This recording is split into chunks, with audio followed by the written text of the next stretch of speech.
ज्यांच्या कुशीतून स्वराज्याचं देखणं स्वप्न निर्माण झाले ते राष्ट्रमाता राजमाता जिजाऊ माँसाहेब.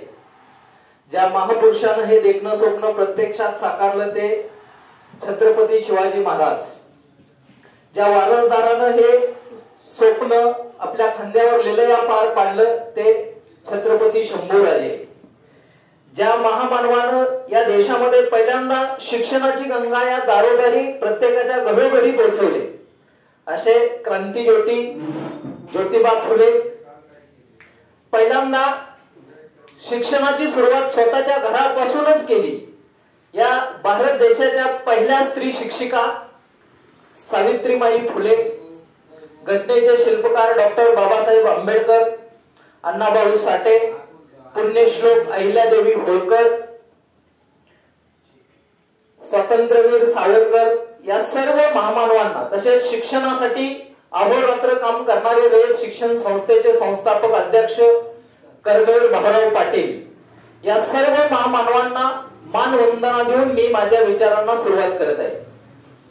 आज युनिव्हर्सल सायन्स अकॅडमी पंढरपूर या पंढरपूर अकॅडमीचा इयत्ता 10वी आणि 12वी या विद्यार्थ्यांना आपल्या भविष्य उज्ज्वल करण्यासाठी ज्या वेगवेगळ्या परीक्षा असतात त्या परीक्षांना सामोरे जाण्यासाठी हा शुभेच्छा समारंभ आहे. खरं तर हा अतिशय स्तुत्य कार्यक्रम आहे की 11वीच्या मुलांनी आपल्या कॅम्पस मधून जे आपले सिनियर्स जे आपल्यातून देहरूपी आपल्यातून निघून चालले त्यांना भविष्यासाठी शुभेच्छा देतात आणि 12वीची मुलं आपल्या ज्युनियरला वेलकम फंक्शन करतात.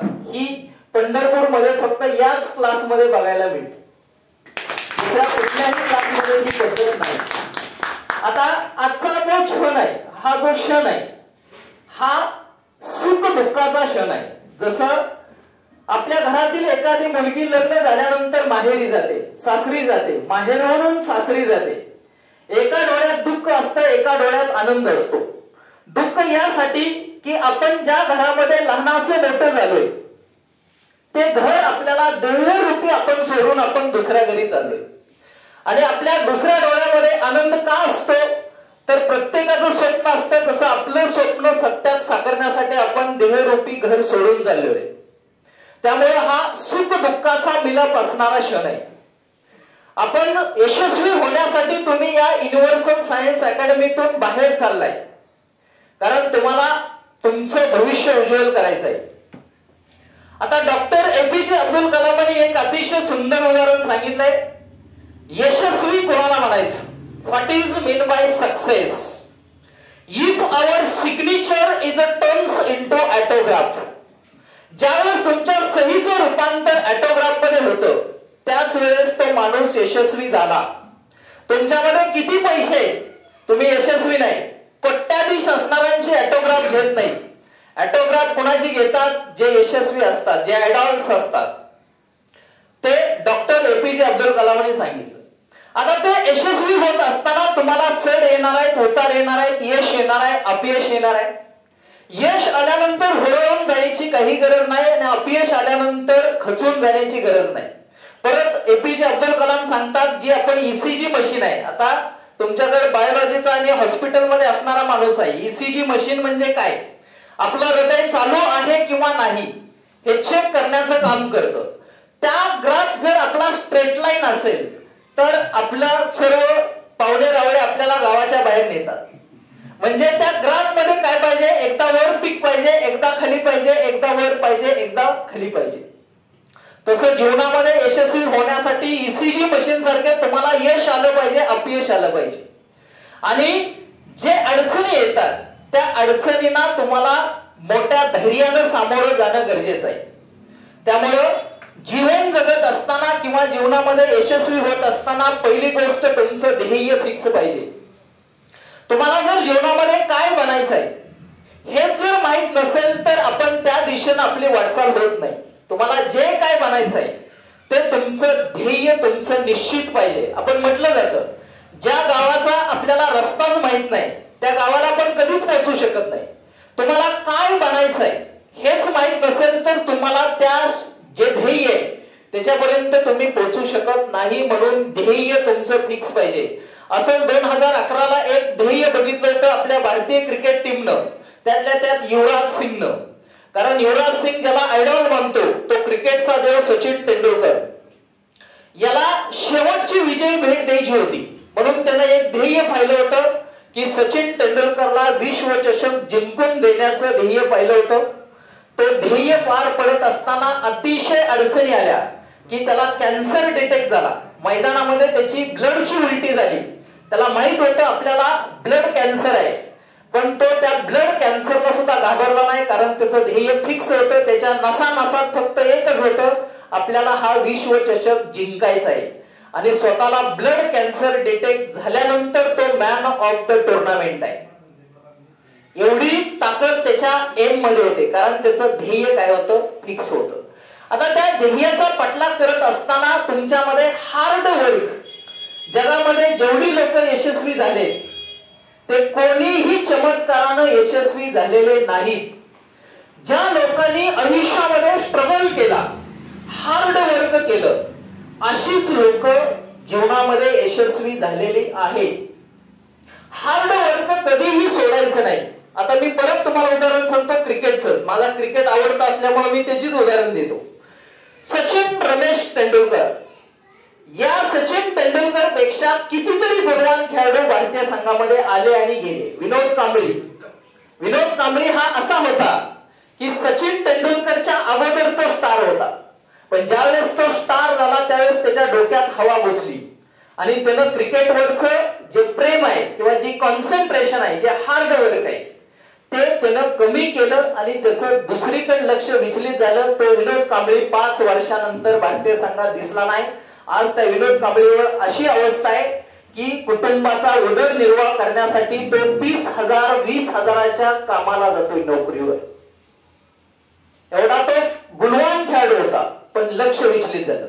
सचिन तेंडुलकरच का झाला, तर सचिन तेंडुलकरनं 24 वर्ष देशासाठी क्रिकेट खेळला. पहिला सामना आपण उद्या खेळतोय, त्या सामन्याला जी तयारी करायची आहे तीच तयारी उद्या आपण निवृत्त होणार आहे. 24 वर्ष देशासाठी क्रिकेट खेळल्यानंतर सुद्धा तीच तयारी होती. म्हणून सचिन तेंडुलकर साठी भारत सरकारनं रातोरात कायदा बदलला. कारण भारतरत्न पुरस्कार हा स्पोर्ट साठी नव्हता, पण सचिन तेंडुलकरचं कर्तृत्व एवढं महान होतं की त्या तेंडुलकरचं मान सन्मान करण्यासाठी वयाच्या 40व्या वर्षी भारत सरकारनं कायदा बदलला आणि भारतरत्न पुरस्कार दिला. कशामुळं? Hard work. त्यानं कधीही हार्ड वर्क सोडलं नाही. ज्यावेळेस त्याचं अपयश होतं, ज्यावेळेस त्याचा बॅड पॅच होता, त्यावेळेस तो दिवसभर मैदानात प्रॅक्टिस करायचा आणि संध्याकाळी फॅनला एक दोरी बांधायचा, त्या दोरीला चेंडू बांधायचा आणि रात्रभर रूम मध्ये प्रॅक्टिस करत होता. म्हणून सचिन तेंडुलकर महान आहे. त्याला देवाची उपमा दिली, कारण प्रॅक्टिस मध्ये एवढी ताकद आहे. Practice makes man perfect. म्हणून जीवनामध्ये काहीही होऊ द्या, जो माणूस हार्ड वर्कर आहे, ज्याच्यामध्ये हार्ड वर्क करण्याची ताकद आहे, तो माणूस कधीच अपयश येत नाही. किंवा तुमच्या समोर उदाहरण आहे, मी गाडगे सरांचा पहिल्यापासून हार्ड वर्क बघितलंय, स्ट्रगल बघितलंय. कारण ज्यावेळेस त्या मनीषा नगर मध्ये क्लास होता, अगदी कमी मुलांमध्ये सुद्धा त्यांनी कधीही ध्येय धडपड सोडली नाही. त्यांचं आर्थिक बजेट कधीच जुळलं नाही, परंतु त्यांनी त्याचा ध्यास कधीच सोडला नाही. लॉकडाऊन मध्ये तर त्यांना पोलिसांनी उचलून नेलं, पण ध्यास सोडला नाही. जो माणूस ध्यास सोडत नाही टप्प्याटप्प्यानं जातो. कारण अजून एक उदाहरण आहे, आपण धोक्याकडून काय शिकायचं. जर जीवनामध्ये आपल्याला पुढची वाट दिसत नसेल तर धोक्याचं उदाहरण घ्यायचं. धोक्यामध्ये काय करतो आपण, लांबचं बघत नाही, समोरचं बघतो. पुढे बघून एक एक पाऊल टाकायचं. ज्यावेळेस जीवनामध्ये आपल्याला पुढचा रस्ता दिसत नसेल, एक एक तुम्ही पाऊल टाकत चाला, तुम्ही 100% यशस्वी होणार आहे. म्हणून यशस्वी होण्यासाठी तुमच्याकडे काय, हार्ड वर्क पाहिजे. आता हार्ड वर्क करण्याची तुमची तयारी आहे, पण तुमच्यामध्ये कॉन्फिडन्स नसेल तर ते तुम्हाला यश मिळत नाही. तुमच्या मनगटामध्ये आत्मविश्वास पाहिजे. परत मी सचिन तेंडुलकरचं उदाहरण देतो. ऑस्ट्रेलियाचा एक स्पिनर, लेग स्पिनर होता ब्रॅड हॉक. त्या ब्रॅड हॉकनं काय केलं, सचिन तेंडुलकरची एकदा विकेट घेतली आणि तो इतका आनंदी झाला की आपल्याला जगातल्या सर्वोत्तम क्रिकेटर म्हणजे ज्याला देवाची उपमा दिली त्याची विकेट आपण घेतली, म्हणून तो आनंदानं तो चेंडू घेऊन सचिन तेंडुलकरकडे त्याची ऑटोग्राफ घ्यायला गेला. सचिनची त्या बॉलवर सही, ज्या बॉलनं सचिन तेंडुलकरची विकेट घेतली. सचिन तेंडुलकरनं सही दिली, पण त्याला एक वाक्य सांगितलं, हा क्षण तुझ्या आयुष्यात परत कधीच येणार नाही. त्यानंतर जवळजवळ 30 ते 40 सामने ब्रॅड हॉग आणि सचिन तेंडुलकर एकमेकाविरुद्ध खेळले, पण सचिन तेंडुलकर ब्रॅड हॉगला कधीही आउट झाला नाही. याला म्हणायचं आत्मविश्वास. स्वतःमध्ये इतका आत्मविश्वास पाहिजे की त्या आत्मविश्वासाच्या पुढे तुम्हाला कोणीही काहीही करू तुम्ही विचलित होता कामा नये. म्हणून तुम्हाला कॉन्फिडन्स पाहिजे. किंवा मी दुसरे एक उदाहरण देतो. आता ते राजकीय क्षेत्रातलं आहे, त्याच्याशी आपल्याला काही घेणं देणं नाही. शरद पवार ही एक अशी व्यक्ती आहे जी, शरद पवार हे गुटखा जास्त खात होते. माणिकचंद, उंचे लोक उंची पसंत नाव त्यांच्यामुळे त्याला दिले.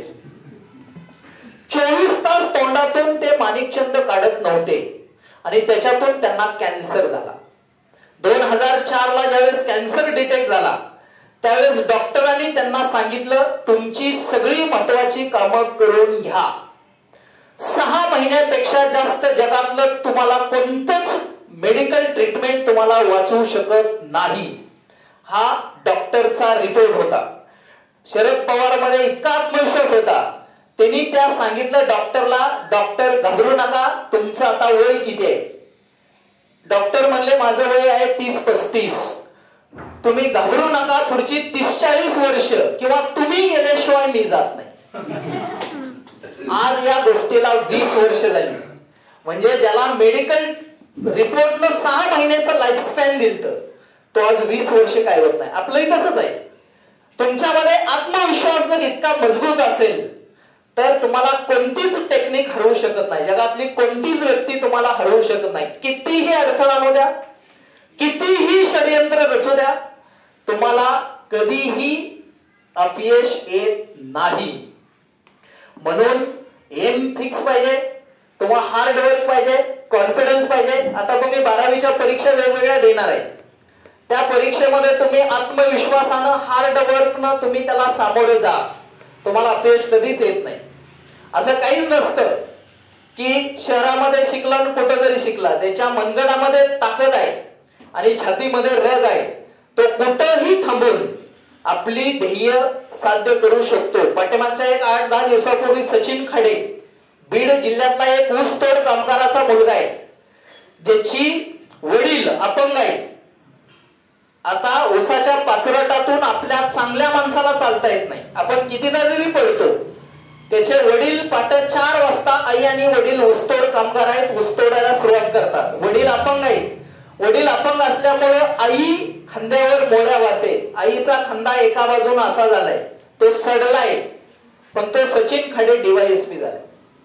डीवायएसपी झाल्या पहिल्यांदा त्यानं काय केलं तर आधी कारखान्यामध्ये, आपल्या सोलापूर जिल्ह्यातच होते त्याचे आई वडील, पहिल्यांदा त्या कारखानदाराच्या जाऊन पाया पडला, माझ्या आई वडिलांना यातनं मुक्त करा. म्हणजे ऊसतोड कामगाराचा मुलगा डीवायएसपी.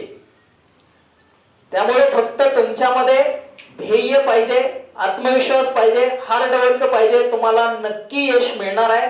त्यामुळं इथून पुढच्या ज्या कॉम्पिटेटिव्ह परीक्षा आहेत त्या परीक्षेसाठी तुम्हाला सर्वांना खूप खूप शुभेच्छा. तुम्ही आयुष्यामध्ये खूप मोठे व्हा. आर्थिक दृष्ट्या